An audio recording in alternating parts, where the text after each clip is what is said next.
The electric vehicle company Rivian is scheduled to report quarterly financial results for its Q3 2024 numbers after the markets close on November 7, 2024. That has investors asking if they should buy this EV stock before the company announces those earnings. Given that the stock price is down so much on the year, is it a value going into the earnings release? I'll answer that question in this video. I'll also preview what investors already know about Rivian and what they can come to expect from Rivian in the upcoming earnings release and the big numbers to look out for from this struggling EV company. So let's take a look. I want to thank The Motley Fool for sponsoring this video. Visit fool.com/Parkev for the 10 best stocks to buy now. All right, so before we get into the results, I'd like to update you on my recommendation for Rivian stock.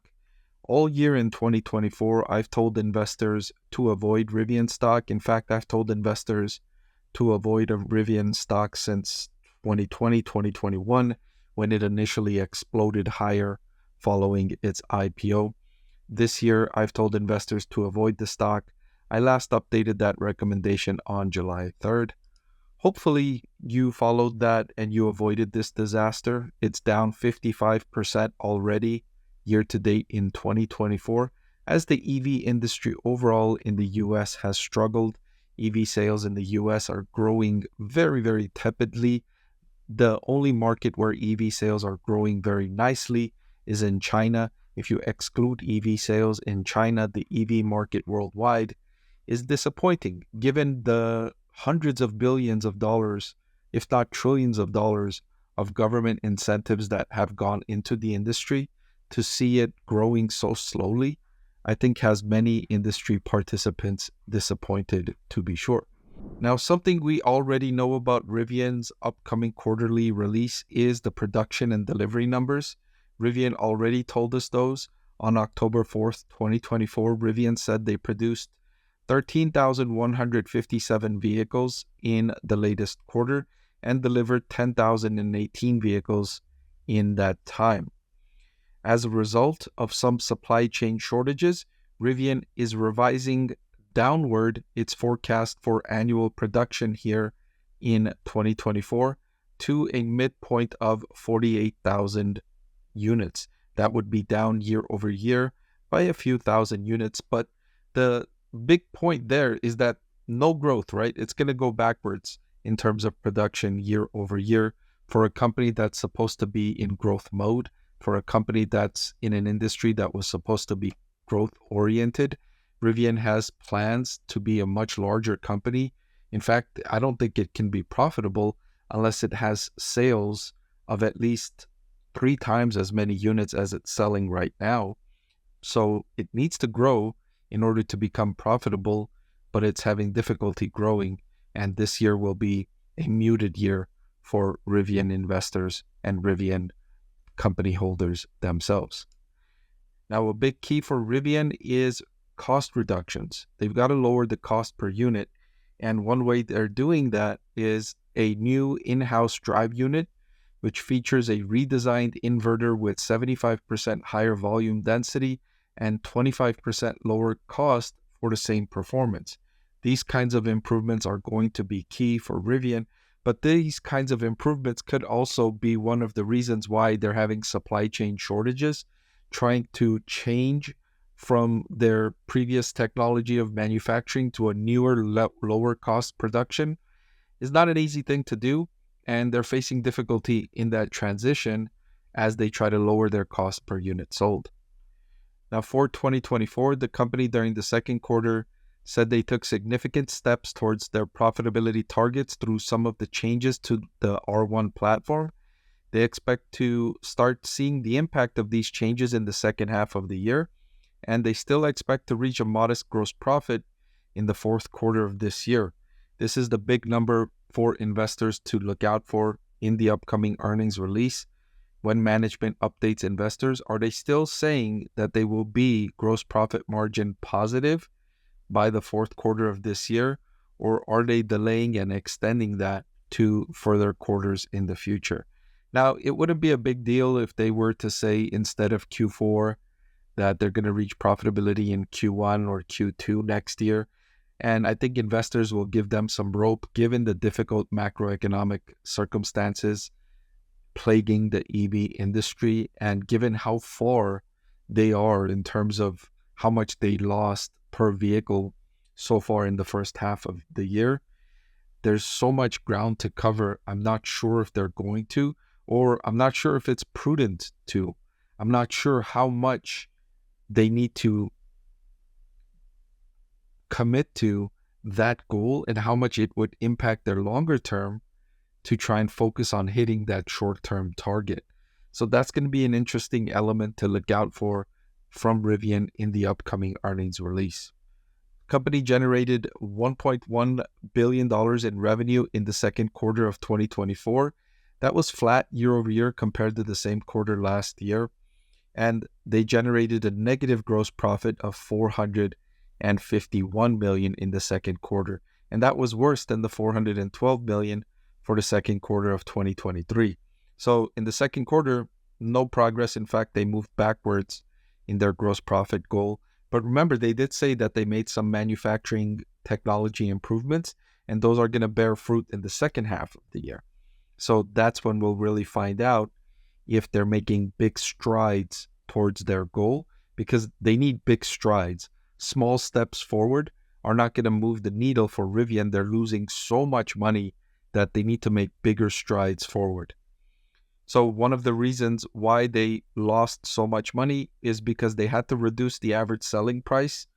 The EV industry is plagued with oversupply, and so industry participants are almost unanimously all lowering prices, offering more promotions, financing promotions, etc., to try and move these vehicles because they are not selling organically by themselves. Consumer demand is not anywhere they thought it was going to be, not even in the same region. And so these companies, they have these massive overheads because they were planning for manufacturing twice or three times the level that they're currently manufacturing at, because they thought consumer demand was going to be 2 or 3 times higher than where it actually is. So they've got all this overhead, and if a company is producing, as they highlight here, they're experiencing lower gross profit because they have lower volume as a result of direct downtime from plant retooling and increased vehicle deliveries and reductions in material costs. So these lower volumes are less efficient because you're not absorbing labor, overhead, and depreciation with your existing facilities. Your facilities, you're paying for a facility. Rivian's existing facility in Normal is, I believe, around 225,000 manufacturing output capacity. And when they're only producing a fraction of that, just 50,000 instead of 200,000, they're not absorbing all of those costs, right? They're paying the rent, they're paying the maintenance, they're paying the electricity cost, they're paying for all of these expenses, these overhead expenses that they have to pay anyways. And so if you're producing only 50,000, you're not spreading out those costs on a per unit basis as well as if you were producing 200,000. And then you can spread out the cost per unit on those overhead across a larger number of units, thereby lowering the cost per unit. And so they can't quickly change that. It's not like they can shrink their manufacturing facility from the existing scale of 225,000 to 50,000 to better fit the reality of consumer demand for its vehicles. What they could do, they paused the expansion. They were building an expansion in Georgia that was going to add roughly 1 million units capacity. That would have been silly if you can't even sell the 200,000 unit capacity you have now. Why add another 1 million unit capacity? It would have made no sense. Again, goes to show that the actual demand for electric vehicles is nowhere near the region where these companies were expecting. I mean, planning a facility for 1 million units when you can't even sell 60,000 units just goes to show the big difference between what were forecasted in the times when these companies were coming out and gathering investor interest and what the realities are on the ground right now. Of course, when Rivian or if Rivian can come up with its lower priced model, which they're planning to come up with soon in a year or two, year and a half, let's say, early 2026, at the $45,000 price point, that could engage customers a little bit more. That remains to be seen. But what is concerning is its partner, VW, who Rivian just signed a big agreement with, is launching its own brand that is going to compete directly with Rivian starting in 2027. They're launching an electric pickup and SUV that's going to be priced around $60,000 for the US market under their Scout Motors brand. So that's not going to be good. VW is a massive company with huge competitive advantages at scale. And if they're committing to this market of electric pickups and SUVs in the US, that's not going to be good news in an industry that's already oversupplied, coming out with even more supply. Not looking good here for Rivian. And so you can understand why the price is down 55% year to date. I'm not surprised by that move lower. It's trading at a forward price to sales of 1.849. And needless to say, if you're interested in buying this stock before earnings and you're asking if it's a buy, hold, or a sell ahead of earnings, I would not be buying this stock ahead of earnings. I don't think it's so grossly overvalued that I would rate it as a sell, but I also wouldn't say it's a buy. And I'll update this recommendation ahead of earnings here in 2024. So if you're interested in Rivian stock, I would say put it on your watch list, wait for the earnings to come out, digest those numbers, and then make a decision after the release, as I will have a video reviewing the company's latest results. Hey everyone, if you like watching my videos, then I've added a great complimentary product just for you. I've created a book, I've written a book that's available for sale now that highlights my 6-step investing framework. Even if you don't follow that investing framework, just reading it and knowing how I evaluate stocks will make it a lot more interesting and informative to watch my videos. I've added the link in the description below.